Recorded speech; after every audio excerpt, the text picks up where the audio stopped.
اللہ تعالیٰ کیا بتا رہے ہیں ادھر کہ یہ جتنے تھے 10 تھے 11 تھے 100 سے 200 تھے, کیا پتا 500, ہمیں کیا پتا کتنے, اللہ نے کہا ہمیں نہیں پتا. تو 3 تو تھے نا, تو 3 بندوں کو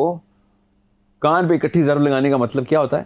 کہ کوئی ساؤنڈ پروڈیوس ہوئی ہے, کیونکہ ساؤنڈ اکٹھی 3 بندوں کو جاتی. ورنہ دوسرا مطلب کیا لینا پڑے گا کہ جتنے بھی تھے اتنے ہی فرشتے نیچے آئے اور سب نے اپنے آپ کو ٹائم کیا کہ سب کو سنانا ہے اسی لمحے میں, تو سب نے ایک ہی وقت میں تھپڑ مارا سب کے کان پہ. سمجھ, یا پھر یہ آسان سا مطلب ہے جو اللہ کہہ رہے ہیں کہ ایک ایسی ساؤنڈ کان پہ چوٹ لگی ہے, کان پہ چوٹ کا مطلب ہوتا ہے ساؤنڈ پروڈیوس ہوئی, اور وہ ایسی ساؤنڈ تھی کہ سب کے سب اچانک اسی لمحے سو گئے.